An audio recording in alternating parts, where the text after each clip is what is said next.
Stuart Lee, welcome to the show. Thank you for coming on. Thanks for having me. So for those of you who don't know of Stuart Lee, he is known as the comedian's comedian, angry man telling it to the establishment and the public. Would you say that's a fair assessment? Well, I kind of think whatever people want to say, you hope that they come to the shows and then make what they will of it. And I've got used to being described in so many different ways. What is the establishment now? That would be my question. Well, I think it's the ever-growing grip of the woke left that's sort of seeping into our schools, our media, our swimming pools, and our playgrounds. Well, I am from the woke left, and I've been on TV once in the last 5 years. So really, you feel. You think, it's not doesn't really. I try to be woke. Yeah. I think it's a good thing, and that's why I came on this. I thought it would be a chance to spread the gospel of wokeness, and whenever I can get an opportunity to do that. But because I am woke, it's very difficult for me to be able to do that. You're not really given a platform. So you're the establishment speaking to the establishment, but only getting one gigger every 5 years. Yeah. Well, no, but the establishment. The establishment is basically the government. The government's not woke, is it? The government isn't woke. We're not got a woke government, and they're in charge. No, but they're fighting a losing battle, I'd say, against the woke. I mean, they couldn't keep the statues up, could they, for starters? Well, only one went down, didn't it? Well, no, two. Was it two? What was the second one that went down? Robert Milligan. Where's that? That was in the Isle of Dogs. Was it? Yes. Oh, yeah, there was a second one that went down. Yes, there was a second one that went down. Yeah, and was it been actually destroyed or put in a museum or something? Same thing. What? Put in a museum? Yeah. And that's not. You can contextualise it. I mean, you know what? I was in Bristol recently, and I walked past where the Bristol statue used to stand, and I felt nothing but empty. No, I felt unalloyed happiness, and I stood there smiling at it with joy. It was the happiest I've felt for 10 or 15 years, I think. I don't really feel happy very often, because all the things that I stand for are continually defeated. I walked past that empty space, and I felt joy, and I felt a feeling that a sort of toxic thing had been removed, and I liked the fact that it was in the museum. But that empty space, that spoke to me about progress and a victory for sanity and reparations, and the empty space was more powerful than any physical object. This is actually making me think that maybe we should bring back our statue watch that we ran. We did have a statue watch. Right. Making sure that we've disbanded it now because nothing was going on. No, well, they weren't enough statues. You people like to talk about the statues being taken down all the time, but we're struggling to think what they are. There's really only two. There was a statue of Jimmy Savile in a shopping centre in Glasgow. That was taken down, but you support that. Yeah, of course, that's fine. But that's not history, is it? That's Jimmy Savile. That's it's paedophile or history. Well, and that's actually another section that we used to run. Okay, well, when does history start? Oh, I'd say probably from the World War II. World War II. Everything before that is history. Everything before that's history. And after that, it's paedophilia. Really? After it's paedophiles, yes. Right. Yes. And and to be fair on paedophiles, some of them are great artists. I don't think we need to be fair. So what do you do with there's a paedophile done a wonderful statue outside the BBC. Yeah. Yes. Really wonderful. No one should take that down. No, it's well, art. but actually, I was looking at it the other day. That's Eric Gill. I really love Eric Gill's work, and I dislike Eric Gill as a person. He also molested his dog. Did you know that? No, I didn't know that. Yeah. No. But the statue's there now, and it's quite badly damaged because a man climbed up it, didn't he, with a sign on which he'd misspelt the word paedophile and attacked it with a chisel. So now it's there, and it's all damaged. Your penis has been chiselled off, ironically. And you kind of got the statue still there, but also the jarring reminder of Gill's own crimes. And I think that's sort of ideal in a way. The statue's still there, but damaged. That might have been better in Bristol if they'd left the statue up, but broken some of its arms off or something. You're ruining art, aren't you? And also, he wasn't just a slave trader, Colston. He was a philanthropist. And to some people, to many people, yeah.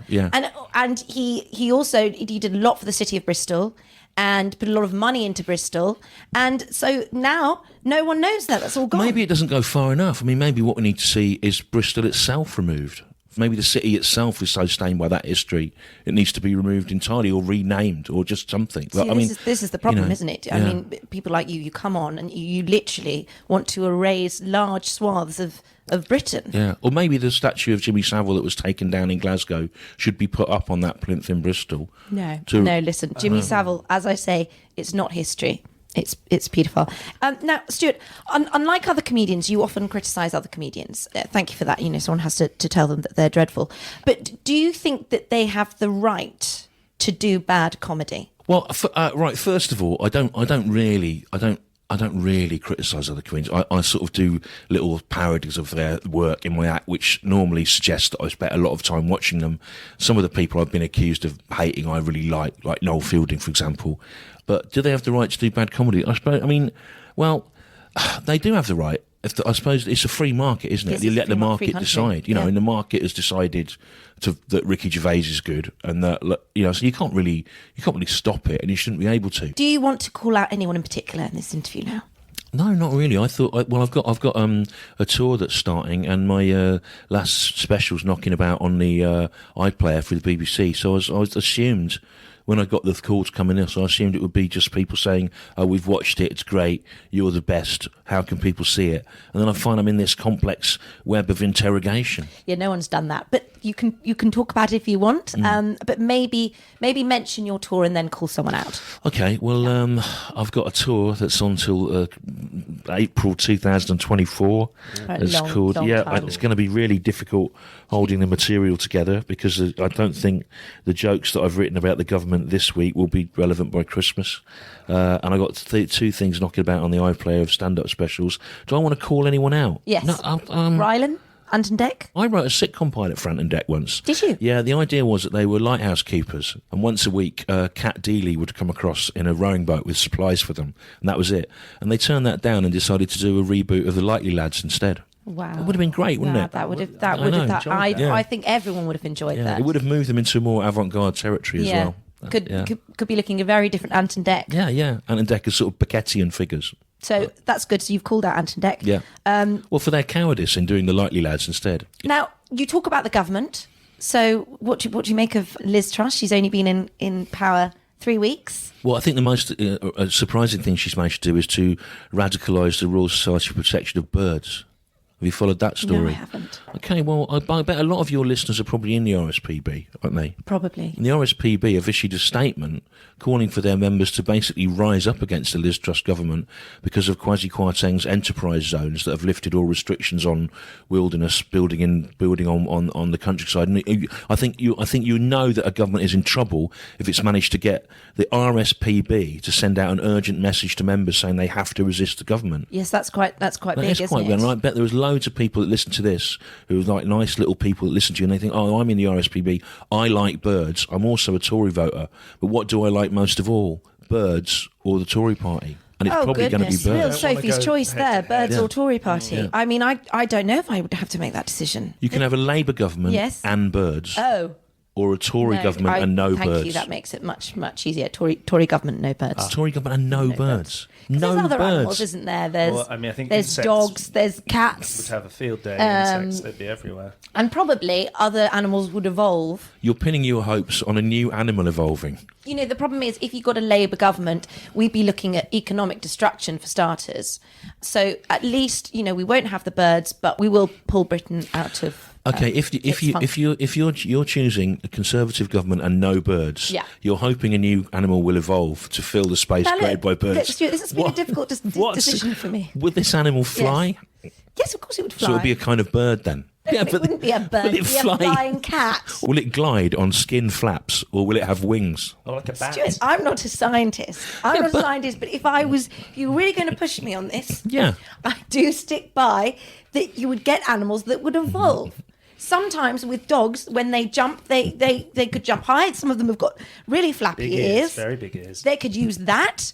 So suddenly you've got flying dogs, which actually would be quite nice. Yeah, but something probably won't evolve that quickly. And also, if it evolves to the point where it's technically a bird, then the RSPB have already told you that the birds' habitats are being destroyed. So you're pinning your hopes on the evolution of a new kind of bird, which will then not be able to thrive anyway because its habitats have been destroyed by Kwasi Kwarteng's free enterprise zones. It'll be a flying dog. It'll know how to, be flying amongst the sort of the rubbish and...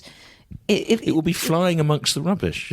What do you mean? Well, there's sort of rubbish that's blowing around in the wind. Rubbish because, the problem is because Europe has kind of really put England under a lot of pressure.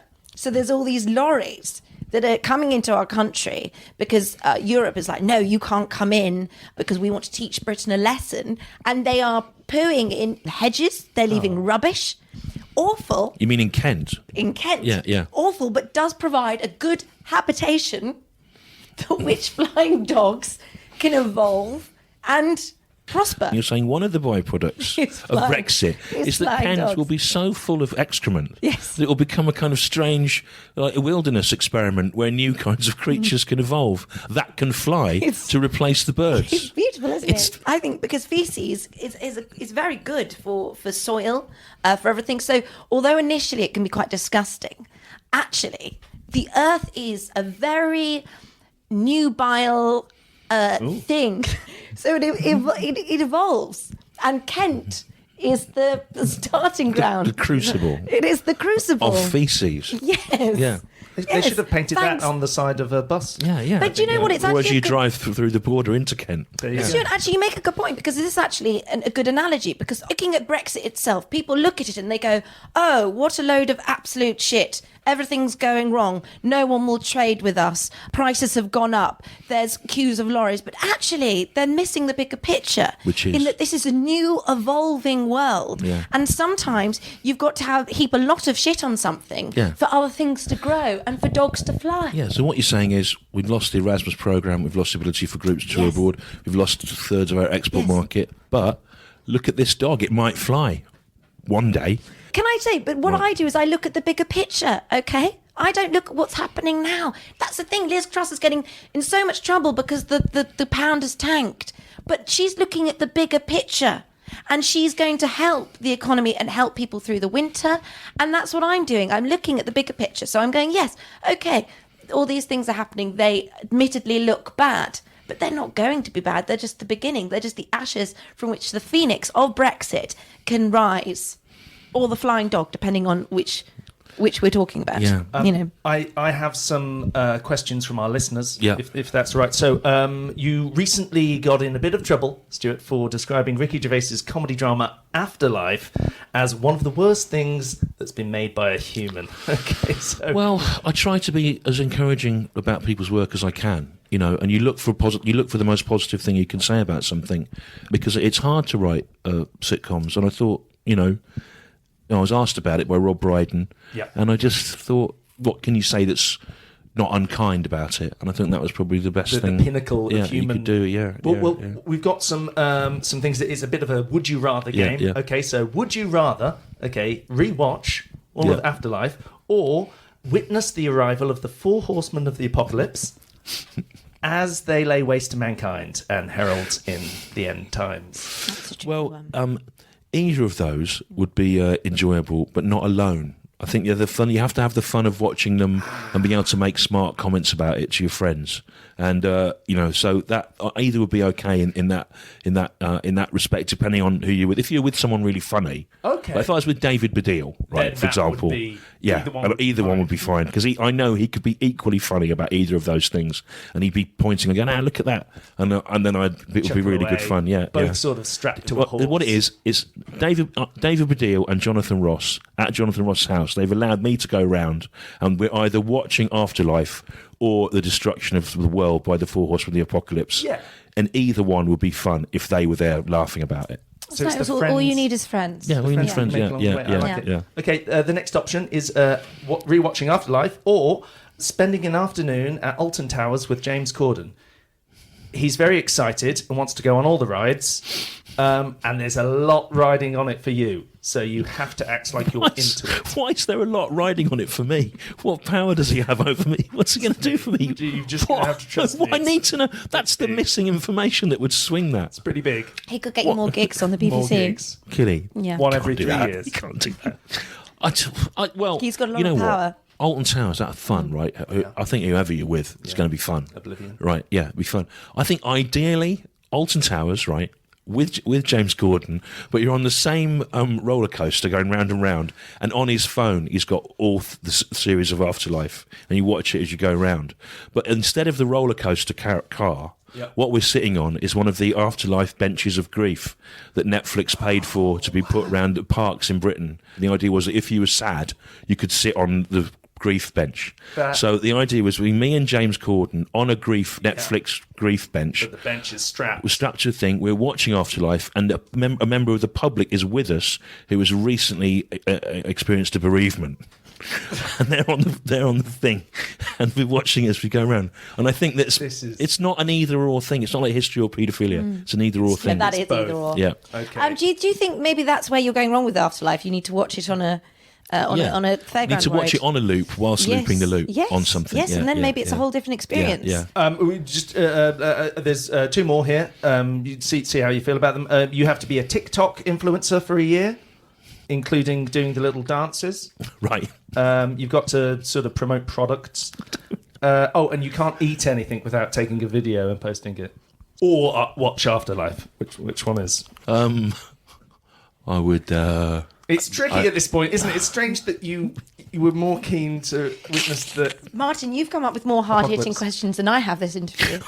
Well, it's all about speaking truth to power. No, it is, and we've got a member of the woke establishment in the studio, and we have to take him to task. An influencer to become an influencer. You have to be one for 1 year. I don't really know what an influencer is. Is there an influencer dance? Is that what you're saying that influencers do? There's a selection of dances. They're popularised. So if you're an influencer, it means you influence... Are you an influencer? Oh, that's very kind of you to say. Some people would argue, yes, I do. Yeah. Influencers are usually a bit what?